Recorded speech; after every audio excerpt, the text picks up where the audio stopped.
అందరికీ నమస్తే అండి. టీవీకే పార్టీ తమిళనాడు రాజకీయాల్లో కొత్త పార్టీ. పార్టీ పుట్టుకే ఒక ప్రభంజనం. పార్టీ ఆవిర్భావానికి ముందే సభ్యత్వ నమోదు చేశారు. 1,00,00,000 మందికి పైగా సభ్యులుగా నమోదయ్యారు. సో, సౌత్‌లో ఒక అగ్ర హీరో, తమిళనాడులో గడిచిన 25 సంవత్సరాలుగా టాప్ హీరోగా ఉంటూ ఎక్కువ రెమ్యునరేషన్స్, ఎక్కువ కలెక్షన్స్ వస్తున్న hero Vijay, mass hero Vijay ఒక పార్టీ పెట్టుకొని దాదాపుగా ఏడాదిన్నర పాటు రాజకీయ ప్రయాణం చేసి తన అదృష్టాన్ని పరీక్షించబోతున్నారు. ఆయన బీజేపీ ఎన్ని ఒత్తిళ్లకు గురి చేసినా బీజేపీతో పొత్తు పెట్టుకోలే.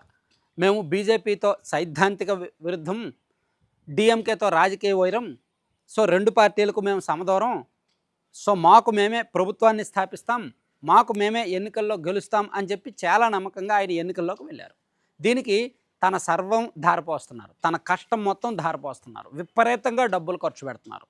అన్ని ఇతర రాజకీయ పార్టీలకు తగ్గట్టే ఆయన కూడా కొంచెం గట్టిగానే డబ్బులు ఖర్చు పెడుతున్నారు. అందుకు తనతో సహా తనకు కొంత కార్పొరేట్ కంపెనీల సహకారం అండ్ తన సన్నిహితులు, తన అభిమాన సంఘాలు, తన శ్రేయోభిలాషులు కూడా కొంత ఫండింగు, దాంతో భారీ ఎత్తునే ఖర్చు పెడుతున్నారనమాట. అంటే ఇతరులు ఒక 2,000 3,000 ఖర్చు పెడితే వీళ్ళు ఒక 1,000-1,500 అయినా సరే ఖర్చు పెట్టే పరిస్థితుల్లో ఉన్నారు. దానికి కారణం ఏంటంటే విజయ్ ఒక పెద్ద నమ్మకం ఏమిటంటే, ఆయన అంతర్గతంగా ఒక అంచనా, ఒక సర్వే ఏమిటంటే 20-25% ఓట్లు వస్తాయి, కనీసం 30 అసెంబ్లీ సీట్లు గెలుస్తాము. సో 234 శాసనసభ స్థానాలున్న రాష్ట్రంలో 30 అసెంబ్లీ స్థానాలు గెలుచుకుంటే హంగ్ అసెంబ్లీ వస్తుంది. సో ఎవరు అధికారంలోకి వెళ్ళాలన్నా సరే మన మద్దతు కీలకం. అలా వెళ్ళినప్పుడు మనం 30 మందిలో 5 మంత్రి పదవులు అడగొచ్చు, డిప్యూటీ సీఎం పదవి అడగొచ్చు, కీలకమైన పదవులు అడగొచ్చు, మనం అధికారంలో కూర్చోవచ్చు అనే ఆలోచనతో విజయ్ కొంచెం స్ట్రాంగ్గానే పొలిటికల్గా క్యాంపెయినింగ్ కానీ అన్ని రకాలుగానే జరుగుతున్నాయి. సో అభ్యర్థుల ఎంపిక అలాగే ఉంది, క్యాంపెయినింగ్ అలాగే ఉంది, కమర్షియల్గా వెళ్తున్నారు, పూర్తి స్థాయి రాజకీయ పార్టీగానే డెప్త్గానే వెళ్తున్నారు. అయితే ఎలా ఉండబోతోంది ఫలితం? సో దీని మీద దేశవ్యాప్తంగా చర్చ. ముఖ్యంగా మన సౌత్ ఇండియాలో అయితే ఇటు తమిళనాడు కావచ్చు, కర్ణాటక కావచ్చు, ఆంధ్రప్రదేశ్, తెలంగాణ. సో ఆంధ్రప్రదేశ్లో ఉన్నంత పొలిటికల్ బెట్టింగ్ దురద ఇంకే రాష్ట్రాల్లో ఉండదు నాకు తెలిసి. సో ఇక్కడ విజయ్ పార్టీకి ఎన్ని సీట్లు వస్తాయి అనే దాని మీద విపరీతంగా బెట్టింగ్ జరుగుతుందన్నమాట. సో విజయ్ పార్టీకి ఎన్ని సీట్లు వస్తాయి, మ్యాక్సిమం ఎక్కువ మంది ఏంటంటే సింగిల్ డిజిట్టే వస్తుందని బెట్లేస్తున్నారంట. సో ఆ అంచనాలు కూడా అవే. చాలా సర్వేలు, రకరకాల సర్వే సంస్థల అంచనా కూడా విజయ్ పార్టీకి 6-10 సీట్లు వస్తాయి, అంటే సింగిల్ డిజిట్టే వస్తుంది అని అంచనా వేస్తున్నారు. ఓటింగ్ వచ్చేసరికి ఒక అరౌండ్ ఒక 12% ఓటింగ్, 12% ఓటింగ్ రావచ్చు అని అంచనా వేస్తున్నారనమాట. సో అక్కడే ఆ నెంబర్ దగ్గరే ఎక్కువగా, అంటే 9 రావు 10 రావు అనే దగ్గర ఎక్కువగా బెట్టింగులు జరుగుతున్నాయి. అంటే ఖచ్చితంగా సింగిల్ డిజిట్ వస్తుంది, డబుల్ డిజిట్ అయితే రాదు అనే దాని మీద ఎక్కువగా విపరీతంగా బెట్టింగ్స్ జరుగుతున్నాయి అన్నమాట. అంటే విజయ్ మీద నమ్మకం మన వాళ్ళకి పెద్దగా లేదు. అయితే అక్కడ తమిళనాడులో కొన్ని ప్రాంతాల్లో మధురై కానీ, కోయంబత్తూరు కానీ, చెన్నై చుట్టుపక్కల కానీ అర్బన్ ఏరియాస్లో ఎక్కువగా విజయ్ ప్రభావం ఖచ్చితంగా కనిపిస్తోంది. అంటే యూత్ ఓటర్లు, ఎడ్యుకేటెడ్ ఓటర్లు ఎక్కువగా విజయ్ పట్ల ఆకర్షితులవుతున్నట్టుగా చెప్తున్నారు.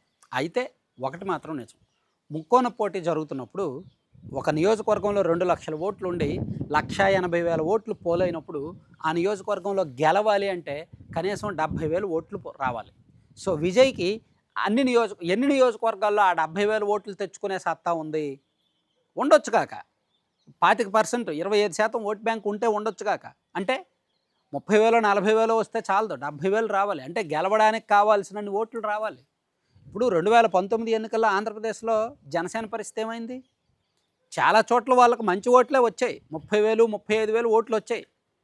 కానీ సీట్లు చూస్తే ఒక్క సీటే వచ్చింది. 6% ఓట్లు వచ్చాయి, కానీ సీటు ఒకటే వచ్చింది. చెప్పుకోదగిన ఓట్లే వచ్చాయి చాలా చోట్ల. కొన్ని చోట్ల 2వ స్థానంలో ఉన్నారు, కొన్ని చోట్ల 3వ స్థానంలో ఉన్నారు. సో ఇక్కడ తమిళనాడులో విజయ్ పరిస్థితి మరీ అంత దారుణంగా, అంటే ఒక్క సీటుకే పరిమితం అవ్వకపోవచ్చు. 6, 7, 8 అంటే 6-10 వరకు అయితే ఉండొచ్చు. ఓటింగ్ పర్సంటేజ్ కూడా అరౌండ్ 12-15 ఉండొచ్చనే భావిస్తున్నారు. సో మీ లెక్క ఏంటి, మీ అంచనా ఏంటి? విజయ్ పార్టీ ప్రభావం ఎలా ఉండబోతోంది? వాళ్ళు ఏంటంటే, అంటే విజయ్ పార్టీ కానీ విజయ్ ఫ్యాన్స్ కానీ వాళ్ళ నమ్మకం ఏంటంటే, ఎవరికి మ్యాజిక్ ఫిగర్ రాదు, సో మేము కింగ్ మేకర్గా ఉంటాము. చూడండి, ఒకప్పుడు కర్ణాటకలో హంగ్ అసెంబ్లీ వచ్చినప్పుడు కుమారస్వామి సీఎం అయ్యారు కదా ఒక 2 ఏళ్ల పాటు. సో ఆ తర్వాత కుమారస్వామి ఇప్పుడు కేంద్ర మంత్రిగా ఉన్నారు కదా. సో అలా ఆ అవకాశం అయినా రాకపోద్దా? సో, కింగ్ మేకర్‌గా అవతరించినప్పుడు సీఎం కుర్చీ అయినా ఇవ్వకపోతారా ఒక 2 ఏళ్ళో, 2.5 ఏళ్ళో అనే నమ్మకంతో విజయ్ పార్టీ ప్రతినిధులు అండ్ ఆ పార్టీ కార్యకర్తలు ఉన్నారు. కానీ అతనికి అసల అక్కడ అంత సీన్ ఉండదు. హంగ్ అసెంబ్లీ రాదు. డీఎంకేకి అధికారం వస్తది. సో, ప్రధాన ప్రతిపక్షంగా అన్నా డీఎంకే, బీజేపీ కూటమి ఉంటది. విజయ్ పార్టీ కనీసం డబుల్ డిజిట్ కూడా రాదు అని రకరకాల వర్గాలు, రకరకాల సర్వే సంస్థలు చెప్తున్నాయి. సో, మీ అంచనా ఏంటి? మీరేమనుకుంటున్నారనేది కూడా ఒకసారి కామెంట్ చేయండి. Thank you very much.